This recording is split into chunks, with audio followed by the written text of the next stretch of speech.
Hello friends, welcome to all. मैं CA Sandeep Dayal आपका स्वागत करता हूं। और फ्रेंड्स, आज हम जो चैप्टर स्टार्ट कर रहे हैं वो है कंपनी रिलेटेड हमारा चैप्टर है। As you can see the topic, the chapter's name is amalgamation. देखिए, अमलगमेशन जो है वो कंपनी अकाउंट का एक बहुत ही एक अच्छा चैप्टर है और प्रैक्टिकली आजकल ये बहुत ज्यादा काम भी आता है। अब अमलगमेशन में देखिए क्या होता है। पहले मैं एक वर्ड समझाऊंगा आपको सर, उसको हम लोग बोलते हैं एब्जॉर्प्शन। अमलगमेशन से मिलता जुलता वर्ड होता है वैसे ये भी, लेकिन दोनों में क्या फर्क होता है। देखिए, एब्जॉर्प्शन में क्या होता है सर, दो कंपनीज हैं for example A limited and B limited. B limited ने अपना बिजनेस सेल किया किसको? ए लिमिटेड को। ठीक है सर, तो बी लिमिटेड तो हो गई आपकी सेलिंग कंपनी, ए लिमिटेड हो गई आपकी परचेसिंग कंपनी। और उसके बाद फ्यूचर में बी लिमिटेड का कोई काम नहीं है, बात खत्म। अब सिर्फ एग्जिस्टेंस में एक ही कंपनी रहेगी जो है आपकी ए लिमिटेड, तो उसको तो हम लोग बोलते हैं सर एब्जॉर्प्शन। देखिए, ये तो था सर आपका एब्जॉर्प्शन। दो कंपनीज हैं ए लिमिटेड और बी लिमिटेड। अब आप देखिए कि जो बी लिमिटेड है, बी लिमिटेड ने अपना बिजनेस क्या कर दिया सर? बी लिमिटेड ने अपना बिजनेस सेल कर दिया। बी लिमिटेड ने अपना जो बिजनेस है वो सेल कर दिया। किसको सेल कर दिया सर? ए लिमिटेड को।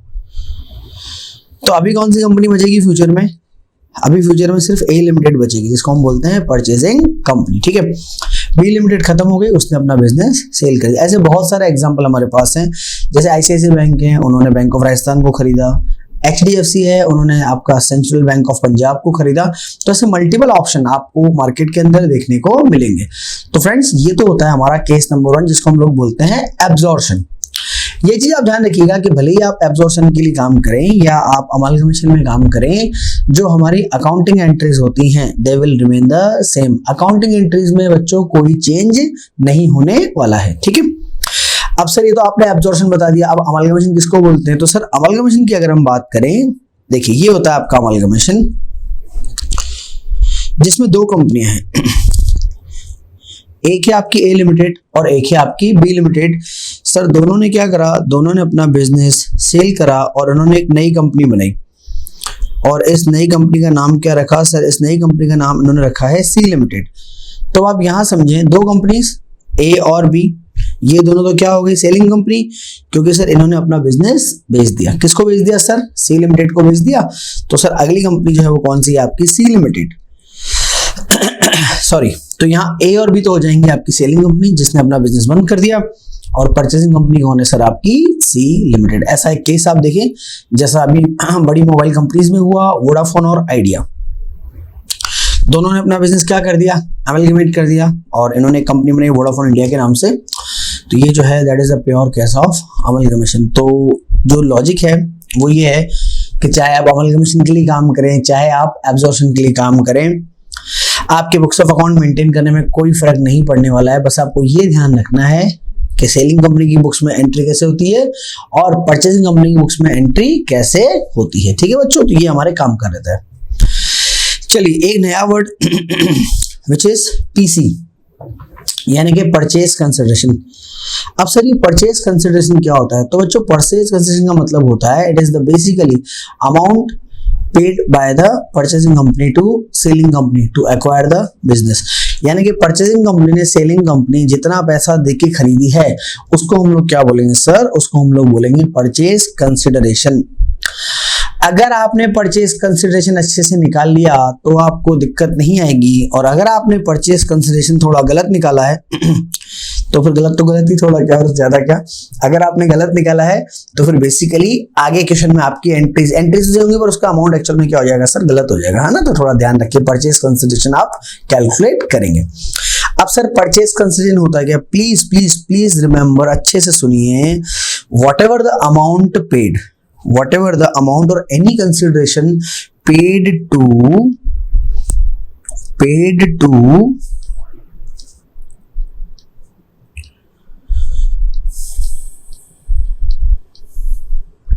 equity shareholder and preference shareholder, बस चाहिए sir PC. So whatever the consideration paid to equity share holder and preference shareholder that will be known as the part of purchase consideration।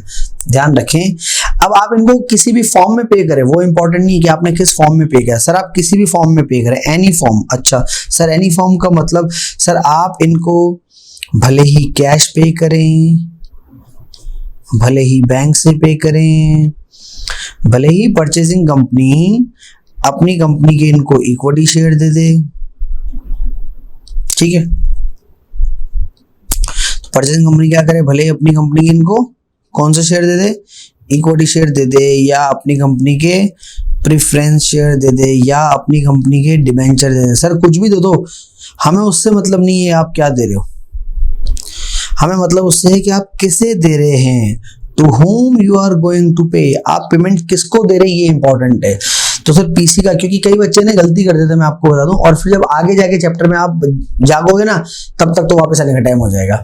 तो ध्यान रखें, ये आपका PC का मतलब क्या sir, whatever amount paid to the equity share holder and preference shareholder. So whatever the amount paid to the equity share holder and preference shareholder will be consider as PC, purchase consideration. अब आप payment कैसे भी कर सकते हो, कोई दिक्कत नहीं है, कैश में करा हो, चेक से करा हो, या परचेजिंग कंपनी ने अपने इक्विटी शेयर दिए हो, प्रेफरेंस शेयर दिए हो, या डिबेंचर दिए हो, कोई मतलब नहीं है, ठीक है। चलिए ये तो बात हुई सर किसकी, ये बात हुई आपके पास परचेज कंसिडरेशन की, ठीक है बच्चों। चलिए अब हम बढ़ते हैं आगे। और देखिए जब आप आगे बढ़ेंगे तो ध्यान रखें, जब आप पीसी की तरफ जाओगे तो पीसी कैलकुलेट करने के भी देखा जाए तो दो डिफरेंट मेथड होते हैं। आपको देखना पड़ेगा कि क्वेश्चन में पीसी किस तरीके से दिया गया है। देखिए पीसी के दो तरीके कौन कौन से हैं मैं आपको बताता हूं। एक तो होता है आपका net payment method, net payment method, ठीक है। नेट पेमेंट मेथड का क्या मतलब, आप समझिए। फॉर एग्जाम्पल आपको कोई कंपनी खरीदनी, साहब मेरे को खरीदनी टाटा स्टील, ठीक है। तो मैं टाटा सन्स के पास गया, मैंने कहा भाई देखो ऐसा है, ये लो 50,000 करोड़ रुपए और मुझे आपकी टाटा स्टील कंपनी दे दो डायरेक्ट, है ना। 50,000 करोड़ बोलने के पहले डर भी नहीं लगता। तो 50,000 करोड़ हमने दिए टाटा स्टील को, और हमने कहा सर हमको ये टाटा स्टील खरीदनी है। टाटा सन्स ने कहा ठीक है सर ले जाओ। टाटा सन्स का है ओनरशिप, रतन टाटा का मत बोल देना, रतन टाटा सिर्फ एक मेंबर है बोर्ड में, तो टाटा सन्स का है। तो टाटा सन्स ने कहा ठीक है सर ले आओ, कोई दिक्कत नहीं, टाटा स्टील को भेज देते हैं हम लोग। तो आप समझिए आपने टाटा स्टील को खरीद लिया, 50,000 करोड़ देके खरीद लिया। अब वो तो आपको खरीदने के बाद पता पड़ेगा कि आपने जो ट्रांजेक्शन किया सर, वो ट्रांजेक्शन आपने सस्ता किया या महंगा किया, ये बात की बात है। अभी तो आपने खरीद लिया 50,000 करोड़ में, बाद में बैठ के आपने उसका पूरा वैल्यूएशन करा कि यार इसके एसेट्स इतने के हैं, इसके लायबिलिटीज इतने के हैं, और इसका एक्चुअल वैल्यू आ रहा है फॉर एग्जाम्पल 60,000 करोड़, ठीक है। लेने के बाद अच्छी बात है, तो एक्चुअल वैल्यूएशन तो 60,000 करोड़ आ रहा है। आपने कितने में ले ली, 50,000 करोड़ में ले ली, सस्ती ले ली। तो सस्ती ले ली मतलब कैपिटल रिजर्व आपका पैदा हो जाएगा यहाँ पे, है ना। और अगर आपने देखा कि भाई आपने 50,000 करोड़ में ली, लेकिन उसका एक्चुअल वैल्यूएशन तो 42,000 करोड़ ही है टाटा स्टील का, तो मतलब आपने 8,000 करोड़ ज्यादा दे दिए। तो अगर आपका एक्चुअल वैल्यूएशन कम है और आपने एक्चुअल जो पीसी दिया है वो पीसी ज्यादा है, तो फिर आएगा गुडविल।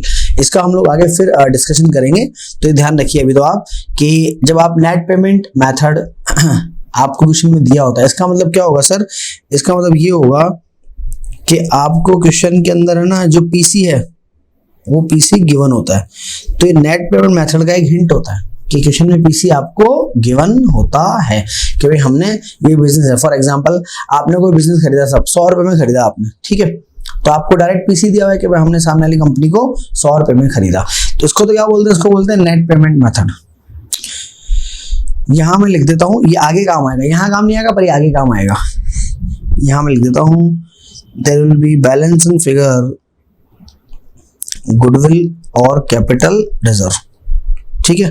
तो बैलेंसिंग फिगर में गुडविल या कैपिटल रिजर्व आता है अगर क्वेश्चन कौन से मेथड का होता है, नेट पेमेंट। अभी मैंने समझाया नहीं है तो आप दिमाग पे जोर नहीं डालें, जब मैं आगे क्वेश्चन कराऊंगा तो आपको बिल्कुल वहां इसका रेफरेंस दूंगा इस नोट का, ठीक है। तो एक तो होता है नेट पेमेंट और एक होता है सर आपका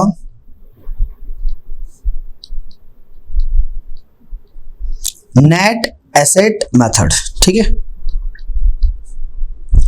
तो हमने कहा सर एक तो होता है नेट पेमेंट और सर एक होता है हमारे पास नेट एसेट मेथड। देखिए नेट एसेट मेथड क्या होता है कि आप किसी बिजनेस को खरीदने गए, आपने कहा सर आपका बिजनेस खरीदा, उसने कहा ठीक है सर बैठो बात करते हैं, एसेट्स का वैल्यूएशन करते हैं। फिर वो लोग क्या करेंगे, अपने एसेट्स का वैल्यूएशन करेंगे और अपनी लायबिलिटीज का वैल्यूएशन करेंगे, ठीक है। और फिर उसके बाद यहाँ पर क्या आएगी, यहाँ पर आएगी आपकी नेट एसेट्स, ठीक है। तो यानी कि इस नेट एसेट्स मेथड में आपको पीसी गिवन नहीं होगा, बल्कि सर आपको पीसी निकालना पड़ेगा। तो जब हमको पीसी निकालना पड़ता है तो मेथड कौन सा हो जाता है, नेट एसेट्स मेथड। और जब पीसी ऑलरेडी हमको क्वेश्चन में गिवन होता है तो उसको क्या बोलते हैं सर, उसको हम लोग बोलते हैं नेट पेमेंट मेथड, ठीक है। तो नेट एसेट्स मेथड में आप एसेट्स माइनस लायबिलिटी करके पीसी कैलकुलेट करेंगे, जबकि नेट पेमेंट मेथड के अंदर सर पीसी जो होता है वो आपको गिवन होता है, ठीक है। चलिए ये हो गया हमारा नेट एसेट्स और नेट पेमेंट की हमने बात कर ली। चलिए फिर हम आगे बात करते हैं। अब जब आप ये बुक्स ऑफ अकाउंट मेंटेन करते हो तो जर्नल एंट्री के दो मेथड होते हैं बच्चों, है ना, बुक्स ऑफ अकाउंट मेंटेन करने के, यानी कि जर्नल एंट्री के यहाँ पर दो मेथड होते हैं।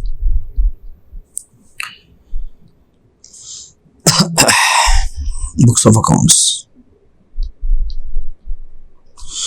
तो सर बुक्स ऑफ अकाउंट्स में यहाँ पे आपके मेंटेन करने के दो मेथड होते हैं। एक होता है आपका कौन सा मेथड सर, परचेज मेथड, ठीक है।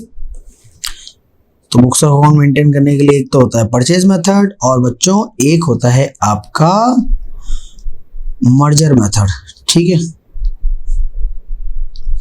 Merger method. तो एक होता है परचेज मेथड और एक होता है मर्जर मेथड। मैं पहले आपको परचेज मेथड पढ़ाऊंगा क्योंकि ज़्यादा टेक्निकल है वो, और परचेज मेथड ज़्यादा अच्छा है। उसका रीजन भी मैं आपको बताता हूँ, क्योंकि क्या होता है जितने भी क्वेश्चन आप देखेंगे सारे क्वेश्चन परचेज से हो सकते हैं, मर्जर के क्वेश्चन भी आप परचेज से कर सकते हो, ठीक है, लेकिन परचेज वाला क्वेश्चन मर्जर से नहीं होता है। मर्जर मेथड जब हम पढ़ेंगे ना तो मैं आपको वहाँ स्पेसिफिकली 5 कंडीशंस होती है, पहले वो कंडीशंस पढ़ाऊंगा, वो कंडीशन चेक करते हैं, अगर वो कंडीशन एप्लीकेबल होती है सर तो ही मर्जर मेथड लगता है, अदरवाइज मर्जर मेथड एप्लीकेबल नहीं होता है, ठीक है। चलिए अभी हम बात करते हैं परचेज मेथड की। बच्चों परचेज मेथड की जब हम लोग बात करेंगे तो दो ही कंपनी होती है सर, एक होती है सेलिंग कंपनी और एक होती है परचेसिंग कंपनी। तो हम लोग स्टार्ट करते हैं sir books of selling company. Books of selling company, तो आप चाहें तो मेरे साथ साथ इसको लिख सकते हैं ताकि लिखने से आपकी भी अच्छी हैबिट मेंटेन हो जाएगी। देखिए इसमें होता क्या है, क्योंकि सेलिंग कंपनी अपना बिजनेस बंद कर रहा है, हाँ सर बिल्कुल बंद कर रहा है। तो आपको याद होगा 12th क्लास में आपने एक चैप्टर पढ़ा था और डिसोल्यूशन पढ़ा था ना। और डिसोल्यूशन में क्या होता है ना कि आप अपनी फॉर्म बंद करते हो तो कौन सा अकाउंट बनता है, रीवैल्यूएशन बनता है कि रियलाइजेशन बनता है सर, रीवैल्यूएशन नहीं बनेगा, रियलाइजेशन बनेगा, है ना। तो यहाँ पर भी रियलाइजेशन अकाउंट बनता है। और सबसे पहले तो आप क्या करो, आप पूरी एसेट्स और लायबिलिटी किस में ट्रांसफर कर दो, रियलाइजेशन में ट्रांसफर कर दो, ठीक है सर। चलिए तो एंट्री करेंगे, फर्स्ट एंट्री एसेट्स को ट्रांसफर करने की बेटा लिख लेना। तो एंट्री आपकी realisation account debit to assets account, ठीक है।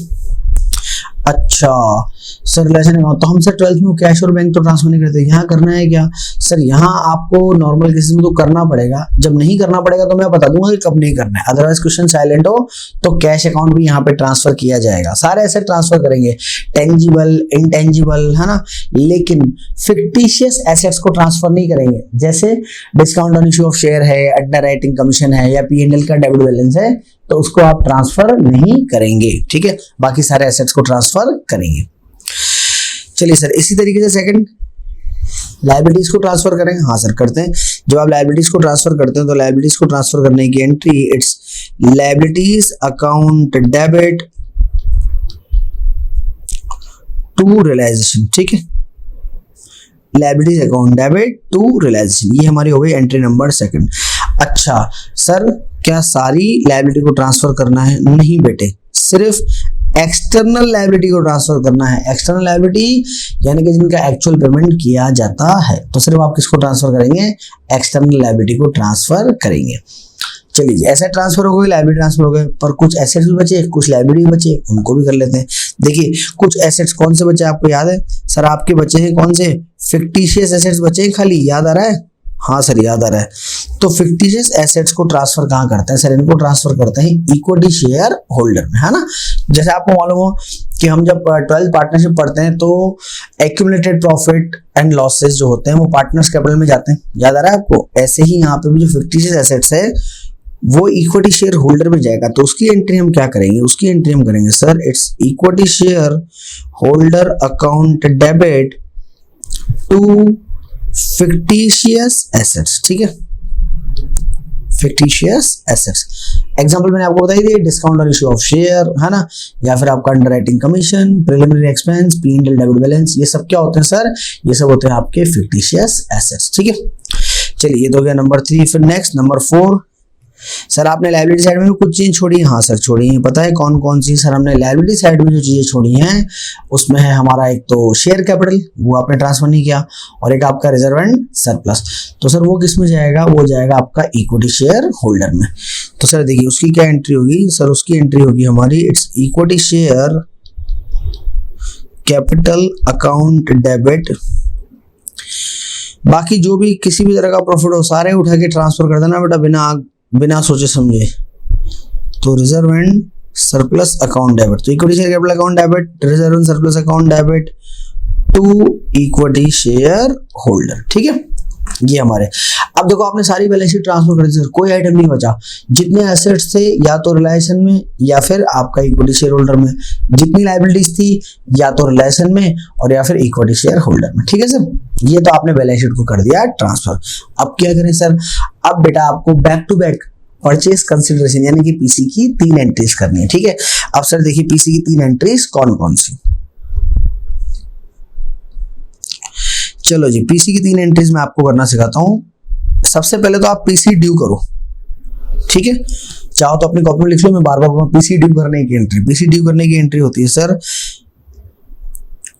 Purchasing company account debit to realisation account, ठीक है।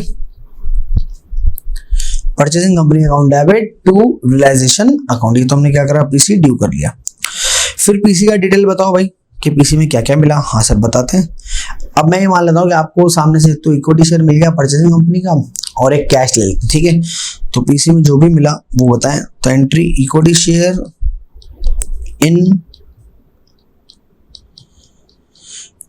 इन purchasing company account debit, cash मिला तो उसके लिए ये आपका कैश अकाउंट डेबिट है ना, और टू परचेजिंग कंपनी, ठीक है, टू परचेजिंग कंपनी। तो आप देखिए पहली एंट्री तो किसकी सर? पहली एंट्री तो हमने करी पीसी को ड्यू करने की। पीसी ड्यू करा, purchasing company account debit to realisation, then PC का डिटेल, पीसी का डिटेल आपने बताया कि भाई आपने पीसी में क्या क्या दिया, ये दिया सर। तो equity share in purchasing company account debit, cash account debit to purchasing company, ठीक है बच्चों, ये आपने दे दिया। फिर और आगे बढ़ते हैं हम लोग। सर ये पीसी जिसका है उसको दे दो। तो सर नॉर्मली आपका जो पीसी होता है ना, पीसी किसका होता है सर? पीसी होता है आपका इक्विटी शेयर होल्डर का, क्योंकि वही क्या है सर? वही हमारे कंपनी के असली ओनर है, तो उन्हीं को पीसी दिया जाता है, तो उनको ट्रांसफर कर दो। तो सर ट्रांसफर करने की एंट्री क्या होगी? Entry number 7, equity share holder, equity share holder account debit, क्या दिया आपने इनको सर? जो मिला वो दे दिया। तो to equity share in P limited है ना, और एक आपका कैश मिला था वो कैश दिया, तो टू कैश। ये एंट्री आप देखो, इन तीनों एंट्रीज में ना एक कनेक्शन है, वो मैं आपको समझा देता हूँ। कौन सा कनेक्शन है सर? देखो अभी मैं आपको बताता हूँ बेटा कौन सा कनेक्शन है। यहाँ परचेजिंग कंपनी क्या हो रही है? डेबिट, एंट्री नंबर 5 में। एंट्री नंबर 6 में परचेजिंग कंपनी क्या हो रही है? क्रेडिट। अच्छा यहाँ पर आपका अमाउंट क्या आएगा पता है? पीसी का अमाउंट आएगा, और यहाँ भी अमाउंट कौन सा आएगा? पीसी का। तो आप देखो कि यहाँ तो परचेजिंग कंपनी डेबिट है और अगली एंट्री में परचेजिंग कंपनी क्रेडिट है, ठीक है। ऐसे ही एंट्री नंबर 6 में ये दोनों डेबिट है है ना, ये पीसी का डिटेल है भाई, आपको क्या मिला और क्या नहीं मिला। तो सर जो हमको मिला वो डेबिट कर दिया हमने। तो equity share in P company account debit, cash account debit, यहाँ दोनों डेबिट है। जबकि अगली एंट्री में देखिए ये दोनों चीजें क्या है सर, ये दोनों चीजें आपकी क्रेडिट हैं। तो एंट्री बहुत आसानी से आपको लर्न हो सकती है। चलिए बच्चों, तो मैंने आपको बताई सारी की सारी एंट्रीज, टोटल 7 एंट्रीज हमने डिस्कस करी। Number 1, reliance account debit to assets, सारे एसेट्स गए। जो एसेट्स यहाँ नहीं जाएंगे यानी कि फिक्टिशियस एसेट्स, वो कहाँ जाएंगे सर, वो जाएंगे इक्विटी शेयर होल्डर में। Entry equity share holder account debit to fictitious assets, ठीक है। लायबिलिटी में आ जाए, एक्सटर्नल लायबिलिटी रिलेशन में जाएंगी, तो एंट्री आपकी liability account debit to realisation. जो लायबिलिटी रिलेशन में नहीं जाएंगी वो इक्विटी शेयर होल्डर में जाएंगी, उसके लिए एंट्री आपकी equity share capital account debit, reserve and surplus account debit to equity share holder, ठीक है। तो इक्विटी शेयर होल्डर में चली जाएंगी। तो इंटरनल लायबिलिटी तो चली जाएंगी इक्विटी शेयर होल्डर में, एक्सटर्नल लायबिलिटी चली जाएंगी आपकी रिलेशन अकाउंट के अंदर, ठीक है बच्चों। फिर पीसी की 3 एंट्री बैक टू बैक। पहले पीसी ड्यू करा, purchasing company account debit to realisation, ये ड्यू करा, डिटेल बताई। Equity share and purchasing company account debit, cash account debit to purchasing company, ठीक है। ये हमने पीसी का डिटेल बताया। फिर हमने कहा पीसी जिसका है उसको दे दो, तो उसकी एंट्री आपके पास equity share holder account debit to equity share and purchasing company और टू कैश अकाउंट, ठीक है बच्चों। चलिए ये हमने क्या करी, ये हमने यहाँ पर एंट्रीज कर ली। अब देखिए इसमें क्या होता है कि आपके पास वैसे क्वेश्चन में बहुत कम आता है, फ्री में आपको बताता हूँ, और वो होता है ट्रीटमेंट ऑफ प्रेफरेंस शेयर। देखिए बच्चों, अगर प्रेफरेंस शेयर भी हैं कोई दिक्कत नहीं है, आप प्रेफरेंस शेयर को भी पहले प्रेफरेंस शेयर होल्डर में डाल दो, है ना। तो प्रेफरेंस शेयर कैपिटल को डालेंगे, तो entry preference share capital account debit to preference shareholder डाल दिया वहां पे। अब जो पीसी उनके लिए आया है कहाँ से, सामने वाली कंपनी से, जैसे उनके लिए सामने वाली कंपनी ने मान के चलो कि कैश ही दिया उनको, तो है ना, तो उनको कैश दिया भाई आपने, तो कैश दिया, तो कैश देने की एंट्री क्या होगी, कैश देने की entry preference share holder account debit to cash, ठीक है। अच्छा, जितना कैश उनके लिए आएगा ना वो कैश हम इसी के अंदर ऐड कर देंगे बेटा, ठीक है। इस कैश के अंदर ऐड करके यहाँ ले लेंगे, और फिर हमने कैश किसको पे कर दिया, प्रेफरेंस शेयर होल्डर को पे कर दिया। और फिर आप ध्यान रखें प्रेफरेंस शेयर होल्डर का जो भी बैलेंसिंग फिगर आ रहा है, क्योंकि प्रेफरेंस शेयर होल्डर अकाउंट बना रहे हो आप, तो जो भी बैलेंसिंग फिगर आएगा वो किसमें चल जाएगा सर, वो जाएगा रियलाइजेशन अकाउंट में। मैं आपको बता दूं बहुत ही रेयर चांस है कि जबकि प्रेफरेंस शेयर होल्डर का ट्रीटमेंट आ जाए, पर अगर आ जाएगा तो कोई बात नहीं, हम ऐसे कर लेंगे। तो preference share capital to preference shareholder, और फिर उनको पेमेंट दिया preference shareholder to cash, और फिर इस अकाउंट का जो भी बैलेंस निकलेगा वो बैलेंस कहाँ जाएगा सर, वो जाएगा रिलेशन अकाउंट के अंदर, ठीक है। चलिए अब हम बढ़ते हैं और आगे। देखिए फाइनल बस हम ऑलमोस्ट नियर टू एक लास्ट एंट्री पे पहुंच जाते हैं। सर हमें क्या करना पड़ेगा, हमें रिलेशन अकाउंट का बैलेंसिंग फिगर निकालना पड़ेगा, ठीक है। तो हम क्या करेंगे सर, हम रियलाइजेशन अकाउंट का बैलेंसिंग फिगर निकालेंगे, जो कहाँ जाएगा सर, वो जाएगा आपका इक्विटी शेयर होल्डर अकाउंट के अंदर, ठीक है। नॉर्मली तो प्रॉफिट ही होता है, तो मैं प्रॉफिट मान के प्रॉफिट एज्यूम करके एंट्री कर रहा हूँ सर। तो अगर आप प्रॉफिट एज्यूम करके एंट्री करेंगे तो एंट्री क्या बनेगी, एंट्री आपकी बनेगी its realisation account debit to equity share holder account, ठीक है। प्रॉफिट मान के मैंने एंट्री करी। अगर लॉस होगा तो फिर लॉस की एंट्री कर देंगे, ठीक है, कोई इशू नहीं। तो लॉस होगा आपके पास, तो फिर equity share holder account debit to realisation account. वो कब करेंगे सर, वो हम तब करेंगे जब हमारा केस हो जाएगा लॉस का, ठीक है। चलिए जी, तो ये हमने एंट्रीज करी सर। किसकी एंट्री करी आपने, कहाँ एंट्री करी सर, आपने एंट्री करी है ये सेलिंग कंपनी की बुक्स के अंदर, ठीक है। अब बढ़े आगे, अब चलते हैं सर हम किस में, अब हम चलते हैं परचेसिंग कंपनी की बुक्स में, ठीक है सर। चलिए अब परचेसिंग कंपनी की बुक्स में क्या क्या एंट्री करते हैं। अच्छा मैं आपको बताना चाहूंगा कि अभी मैंने सेलिंग कंपनी की बुक्स में ऐसा नहीं है कि एंट्री सारी की सारी करी थी, ऑलमोस्ट कर दी है, पर जैसे रिलेशन एक्सपेंस वगैरह है, एक आध एंट्री आपकी उसके अंदर और पॉसिबल हो सकती है, ठीक है, होगी, और बिल्कुल हम उसको सॉल्व करेंगे। चलिए अभी तो हम बात करते हैं क्योंकि अभी तो हम लोग बेसिकली नॉर्मल सारी चीजें पढ़ रहे हैं, फिर जब स्पेसिफिक और आ जाएगा हमारे पास तो स्पेसिफिक में आपको पॉइंट और पढ़ाता जाऊंगा, ठीक है। चलिए तो अब हम सर जो एंट्री करेंगे किसकी बुक्स में, अब हम एंट्री करेंगे परचेसिंग कंपनी की बुक्स में, ठीक है।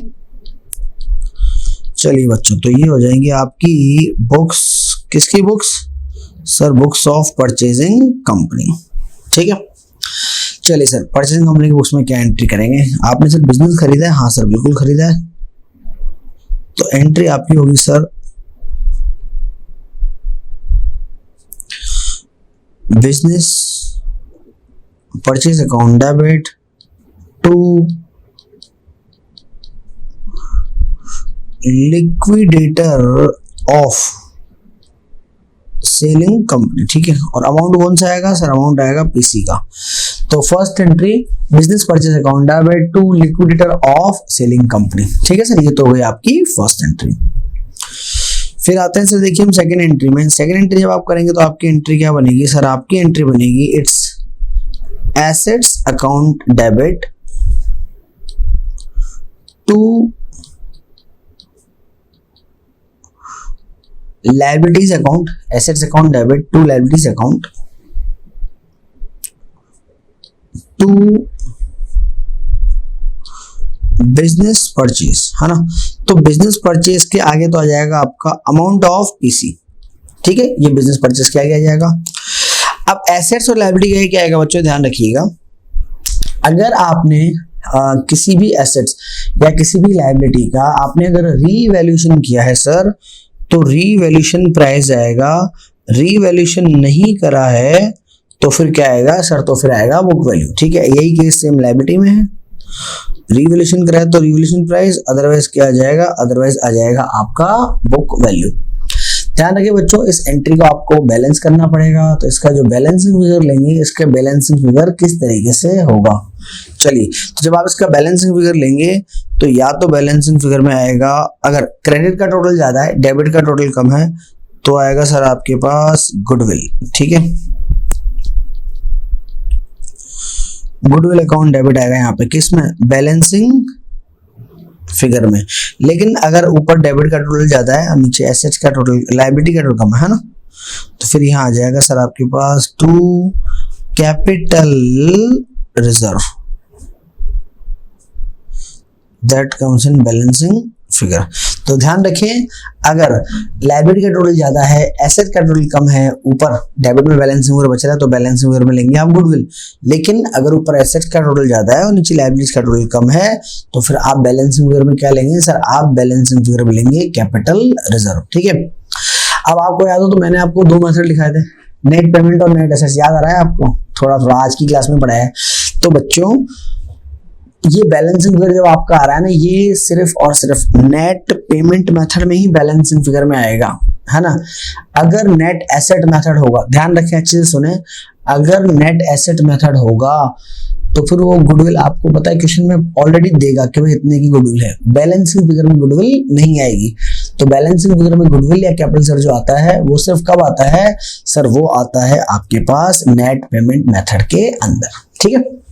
क्वेश्चन करेंगे तो प्रैक्टिकली और बेटर आपको समझ में आ जाएगा बच्चों। एंट्री नंबर सेकंड हमने ही करी। अब आते हैं हम सर एंट्री नंबर 3 पे।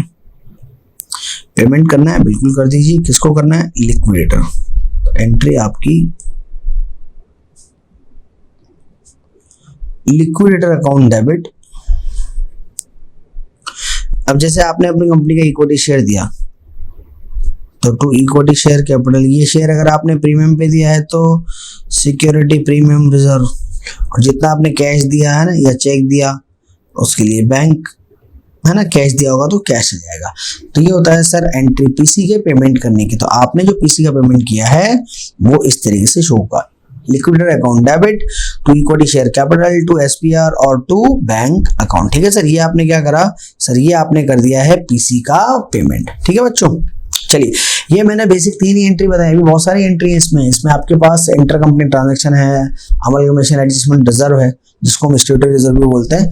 चलिए, तो ये चीज यहाँ पर आपको देखने को मिली। अभी मैंने आज सिर्फ बेसिक थ्योरी का लेक्चर लिया है। नेक्स्ट आने वाली क्लासेस में हम और भी लेक्चर्स इसके जब आगे लेंगे तो डिटेल में हम इसको पढ़ेंगे और बहुत मल्टीपल क्वेश्चन भी इसके हमको सॉल्व करने पड़ेंगे, ठीक है। चलिए, जब तक आप सब अपना ख्याल रखिए, हंसते रहिए, मुस्कुराते रहिए। Signing off, this is C Sandeep Dayal, bye bye.